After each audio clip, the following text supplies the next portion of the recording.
Welcome to The Forgotten Oath, hosted by Donald Dunn, combat veteran, author of Echoes of War, The Silent Transition of a Soldier. This show is dedicated to every man and woman who raised their right hand and swore to defend this nation. But too often, after that service, the promises made by the government are forgotten. Here, we expose the truth behind the headlines, cut through the political noise, and hold leadership accountable for the treatment of our veterans and service members. No politics, no spin, just the hard conversations that need to be had. This is The Forgotten Oath.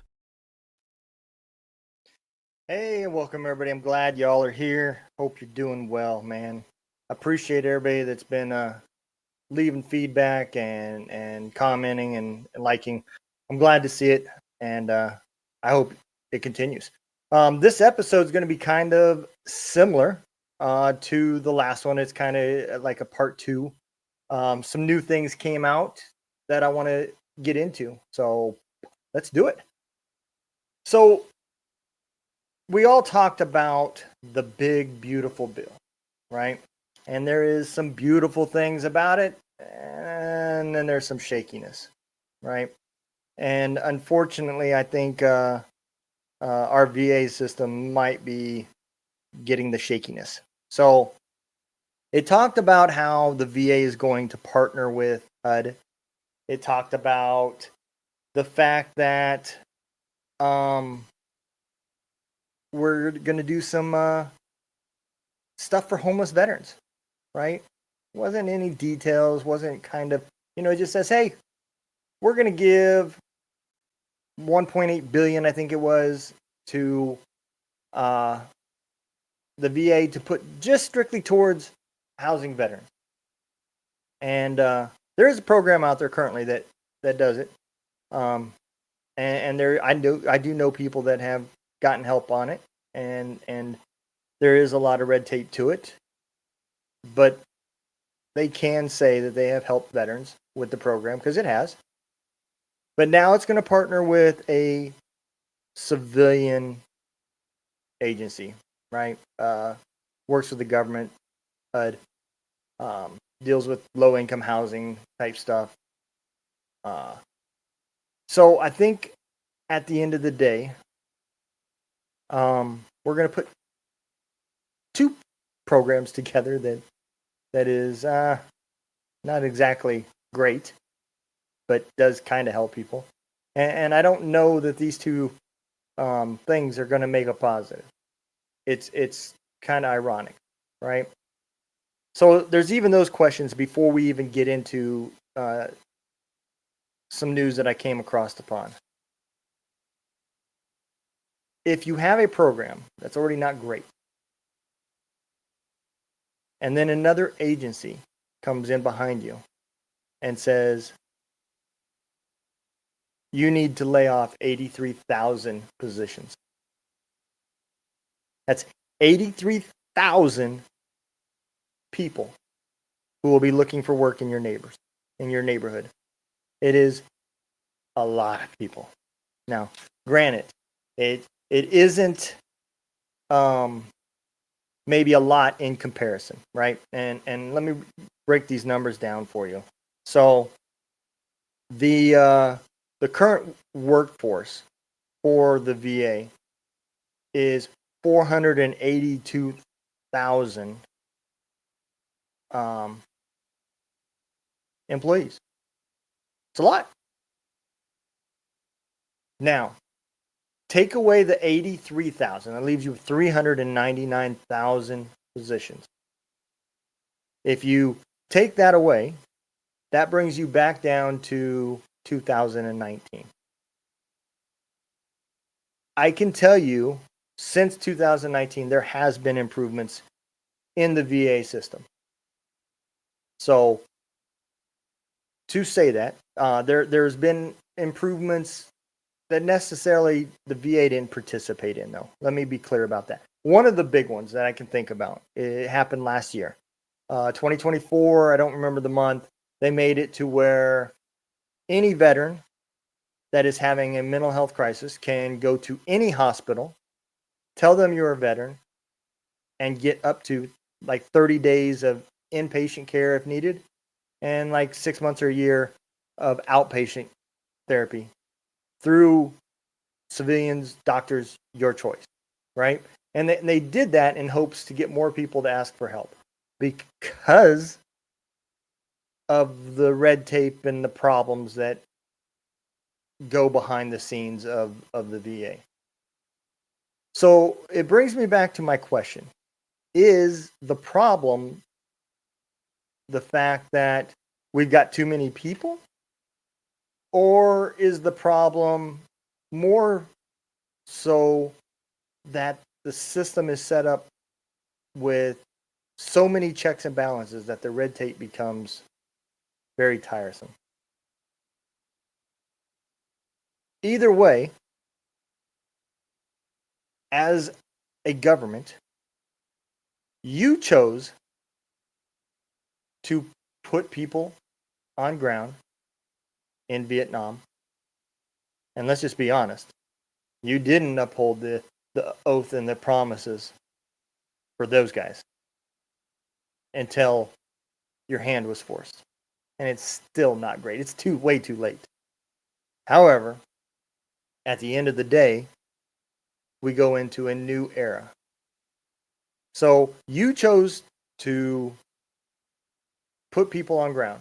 And for whatever reasons, your strategies, your decision-making process turned it into a 20-year war that I pray the government didn't expect.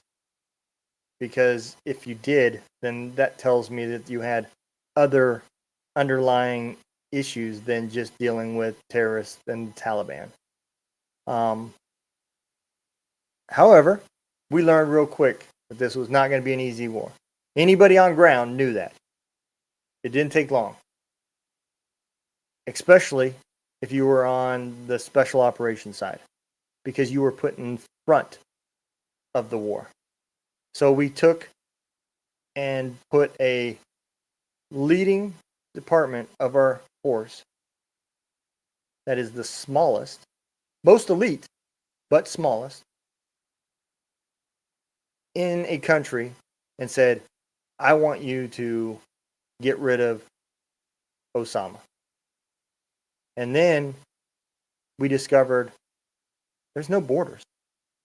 These people roam in and out of Pakistan and Syria and all over the place just by walking across. There is no stopping them. Now, granted, we can't do that, but they can. And so maybe part of that is what caused the war to be done the way it was.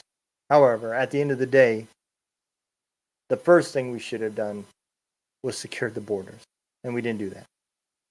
Therefore, you took it into a 20-year war.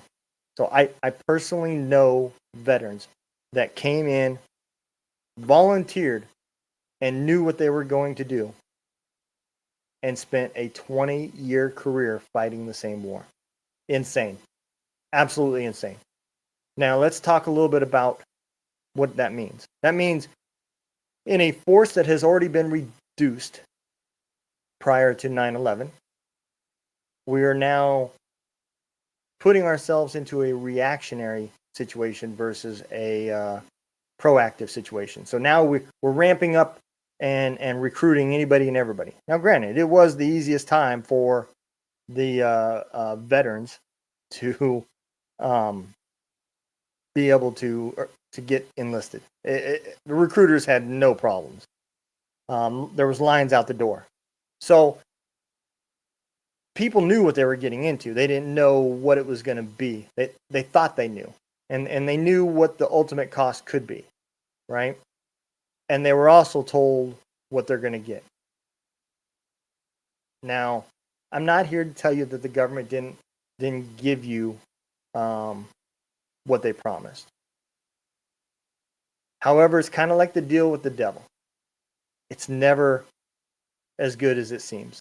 And it may be what he said, but it wasn't what you expected. And that is where the VA system is. We took and told soldiers to deploy over and over and over and over. I personally did 68 months in deployments in a 20-year career. That's over 5 years. Over 20% of my career was spent in deployment. So, with that being said, I have to ask, what did you think was going to happen? It wears on you. Now, granted, that was Bosnia, Iraq, Afghanistan. Bosnia was a peacekeeping mission. There was still some things going on, but it was not Iraq and Afghanistan. So we can take those months away. It wasn't considered a hostile area. So I'm down to 59 months of Iraq and Afghanistan. Just under 20% of my life, or my career. So that means I deployed over and over and over. And I got to see multiple people, friends, not make it back. And I got to deal with the adrenaline 1 minute and the boredom the next.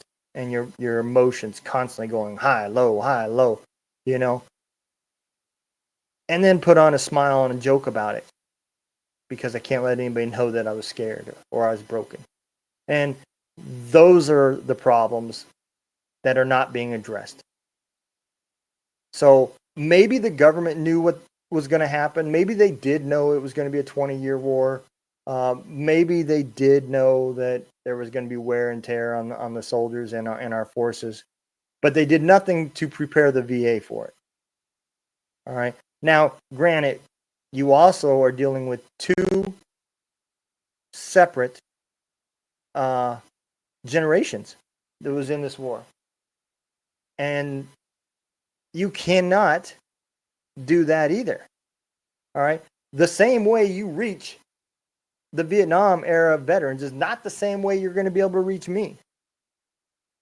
Okay. Just like now, after I retired in 2014. The war went on for over another 6 years. After that, that's a different generation than me. You're not going to reach them, and a lot of them are just now starting to retire, and so forth. And the VA is starting to see those problems as well. Okay, so back to these news: 83,000 people are going to be laid off, but we said we're also going to fix the homelessness. All right. So we dedicated $1.8 billion to partner the VA with the HUD to fix the homelessness with the veterans. Does that include programs like getting their ID and their documents, birth certificates, high school diplomas, GEDs, whatever, any of those types of things? Because, again, we've spent the last several years treating symptoms, not treating the root causes. All right. You can house a veteran, but if you don't deal with the mental health problems behind it, you didn't fix it. Now, I say this because I want them to succeed. And I have no doubts that somebody way smarter than me is talking about this. But $1.8 billion is going to go fast. And if we do not fix those problems, if that 1.8 billion only builds homes and red tape, then it's a waste of money. And that's what I fear. I fear this will be another half-valid attempt to fix the problem. It doesn't talk anywhere in there about funding that's going to go to the states to help the states deal with their individual veteran crises. The majority of the homeless, we all know, is Texas, Florida, California. Obviously, climate reasons, right? If I was homeless, I would not want to live in Colorado. The winter sucks. So now on top of that, your homeless population is living in the most expensive areas, right? Now, that doesn't mean that they can't be replanted. I mean, we replanted immigrants. I mean, they crossed in Texas, they ended up in New York, free flights, free everything. All right. And people are outraged that we didn't do enough for them and that they're being deported now. And we even at one point allegedly emptied out hotels that the VA was renting for homeless veterans to put immigrants in. Again, allegedly. I don't have any proof. I wasn't standing there at the exit doors. But it was pretty well mainstream news. So what I'm saying here is you have to focus on the root causes, not just deal with the individual stuff. All right? If you don't deal with why they're homeless and then the foundation that get them onto so that they can get a job, you don't give them the treatments that's needed to bring them back into a civil mindset. All right? Anger management courses, patience. I just, there's so many things that you get used to from being deployed. And you still want to hold on to that lifestyle because it's easy. You know, you wake up, you do your job, you stay alive, wash, rinse, repeat. Okay. There is no dealing with individuals and bureaucracy and all that stuff. It's a simple life. Not a good one, but a simple life. All right. Not that I'm saying it's easy to accomplish it. I'm just saying that is one of the reasons why the veteran community always says that they would go back. Because life was simpler. And it was pretty easy the way you dealt with people. So everything becomes confusing. And I'm going to throw one last little bit in here, right? It is so confusing that even the government said, look, we're going to lay off 83,000 people, but we don't know how to do it. Here's $700,000 given to a contract to a third-party company to just eliminate 83,000 positions. That tells me already that there needs to be better planning in this. Okay? I'm not arguing that you won't save money in the long run because the salaries of 83,000 is going to be way higher than 700,000. That's, you know, for those people that want to make that argument, you are right. And I ain't going to argue that the track record for successfully accomplishing missions isn't so hot on the government side. All right. But is that contracting company considering what positions and how it's going to affect the veteran community at a root cause basis? And that's where I would argue no. Take a moment to get involved in your communities. Reach out to your congressmen, your senators, and just ask, what are we doing as a community for our veteran community? Are we getting a piece of that 1.8 to help employ, house, treat? If those things are not the case, then take the power back to we the people. And vote for the people that are going to help the things that are important to you. And that's all I look at. I don't look at parties. I don't look at what I think they're going to do. They're all corrupt. To that much power, everybody would be corrupt. I get it. People say, not me, I would be that guy. Bullcrap. At the end of the day, People are either going to corrupt you